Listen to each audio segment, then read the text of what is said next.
Assam Nagaland border पर रेगमा जंगलों में कार्रवाई के दौरान प्रशासन को अवैध मस्जिद और मदरसा मिला है। देखिए, बताया जा रहा है कि गोलिनी पथाड़ इलाके से नागालैंड की सीमा महज 2 किलोमीटर दूर है। तकरीबन 15 एकड़ में फैले इस अवैध मस्जिद में मदरसे को फिलहाल तोड़ दिया गया है। लेकिन मस्जिद इतनी मजबूत बनाई गई है कि तोड़ने के लिए बड़ी मशीन की जरूरत थी। बड़ी मशीन ना होने की वजह से आगे की कार्रवाई आज की जाएगी। मस्जिद के अंदर रजिस्टर में पैसे का हिसाब उर्दू में लिखा गया। तो असम के रेगमा जंगलों में बुलडोजर एक्शन लिया गया। अवैध मस्जिद और मदरसे पर यह बुलडोजर चला है। 15 एकड़ में ये मस्जिद और मदरसा फैला हुआ था। आज फिर से ये बुलडोजर कार्रवाई की जाएगी। हालांकि मदरसे को जमींदोज कर दिया गया है, लेकिन मस्जिद की जो इमारत है वो काफी ज्यादा मजबूत है, जिस वजह से बड़ी मशीन का इस्तेमाल आज किया जाएगा और आज इस पर एक्शन लिया जाएगा।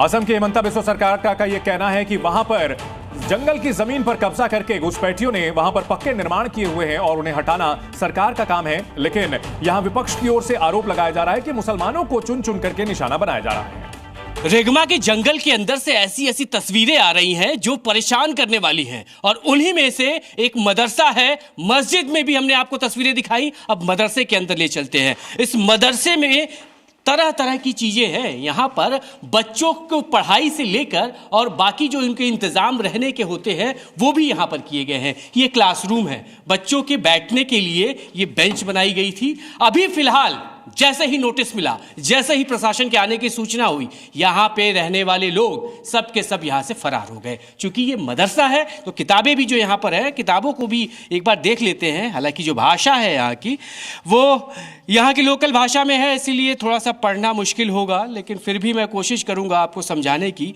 कि यहाँ पे ये देखिए एक अटेंडेंस रजिस्टर मिला है। ये किताब है, किताब में फ्रंट पेज पे क्या लिखा है नहीं समझ में आ रहा है, लेकिन अंदर मैं आपको पढ़ के कोशिश करता हूँ समझाने की कि अंदर शायद किसी और भाषा में कुछ लिखा हो।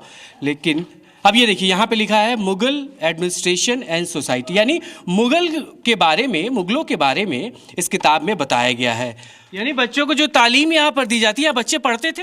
हाँ, यहाँ तो हम लोग का जो लोकल एजुकेशन है वो तो लोकल एजुकेशन उन लोग को नहीं देता है। जो ये अपनी पढ़ाई पढ़ाते हैं मदरसे में, मुगलों के बारे में यही बताते हैं कि जो किया बहुत अच्छा किया। मुगलों के बारे में पढ़ाता है, वो मुस्लिम लोगों का जो जहादी हो, कुछ जितना भी हो, सिर्फ उन लोग का भाषा में ही पढ़ाता है। तो इतना ही नहीं, मस्जिद परिसर में बने हुए मदरसे में जो तालीम दी जाती थी उसमें लिखा था कि मुगल महान है। इंसाफ की परिभाषा है आंख के बदले आंख।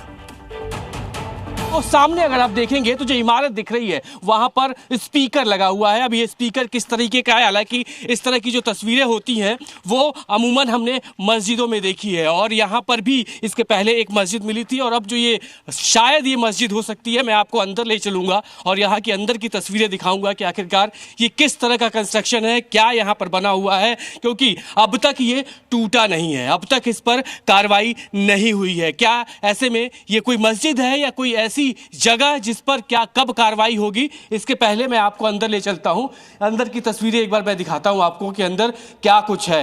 हालांकि जो इस कंस्ट्रक्शन है इस पूरे बिल्डिंग के अंदर का, वो एक मस्जिद की तरह है, मस्जिद नुमा इसको बनाया गया है।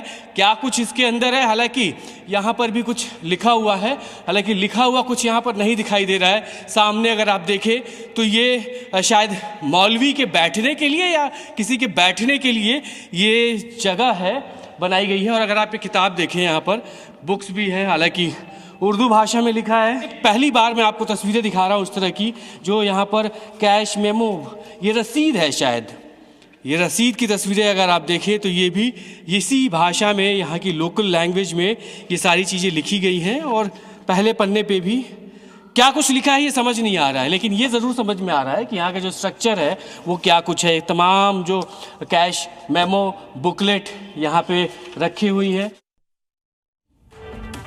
और असम से हमारे सहयोगी ब्रजेश हमारे साथ जुड़ चुके हैं। ब्रजेश, आपने अंदर मस्जिद के अंदर की तस्वीरें दिखाएं, बुलडोजर एक्शन को लेकर के क्या जानकारी मिल रही है?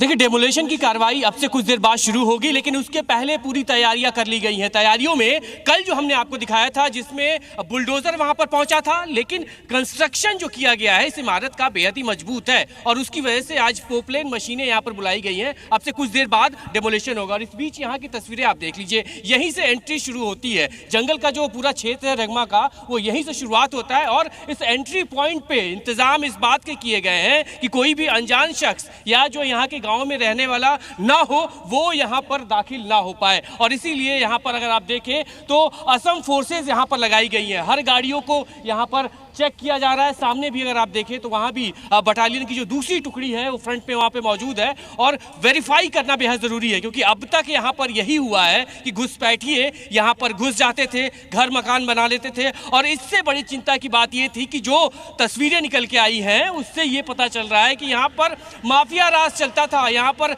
सिंडिकेट चलाया जाता था और उस सिंडिकेट के कमाई से ही यहाँ पर बड़ी बड़ी इमारतें बनी, बड़े बड़े मकान बने, बड़े बड़े मस्जिदें बनी। और अब प्रशासन इस बात को लेकर अलर्ट पूरी तरीके से है कि अब तक जो हुआ सो हुआ, लेकिन अब अगर लेकिन प्रजेश, आरोप तो ये लगाया जा रहा है कि मुसलमानों के ऊपर जुल्म कर रही है हेमंता सरकार।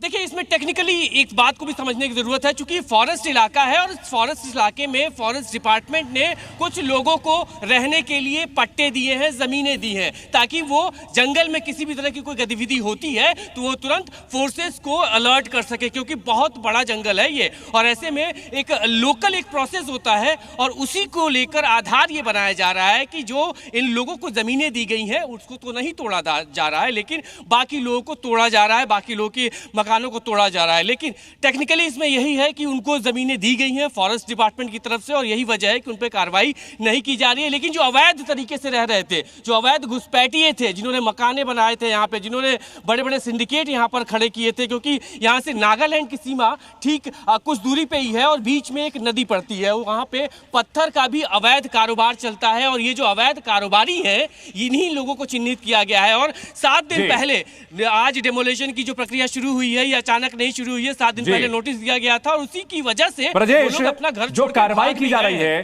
क्या यहां भी बांग्लादेशी घुसपैठिए हैं जिन्होंने घुसपैठ करके यहां पर पक्का निर्माण किया हुआ है? क्या बताया जा रहा है प्रशासन की ओर से? देखिए, प्रशासन ने चिन्हित किया उन जगहों को जहां पे अवैध निर्माण हुआ था, उनको नोटिस दिया गया और नोटिस देने के बाद सभी के सभी अपने घरों को छोड़कर भाग गए। कल हम जिन इलाकों में गए थे वहां कुछ लोगों से हमारी बातचीत हुई, उन लड़कों का ये कहना था कि उनके जो पूर्वज थे, उनके परिवार के जो पुराने लोग थे, वो आए थे बांग्लादेश से। लोगों ने स्वीकार किया और यही प्रशासन के पास इनपुट था कि अवैध घुसपैठिए जिनमें बांग्लादेशी भी हो सकते हैं और बाकी जगहों के लोग, क्रिमिनल माइंडेड भी जो लोग हैं वो भी हो सकते हैं, और इसीलिए चिन्हित किया गया था। चिन्हित करके बकायदे नोटिस दिया गया और उसके बाद इसी से हम समझ सकते हैं कि ब्रजेश, आप इस बड़ी खबर पर नजर बनाए रखें, आपसे हम आगे और भी जानकारी लेंगे, आपके जरिए तस्वीरें भी अपने दर्शकों को दिखाएंगे। जी न्यूज़।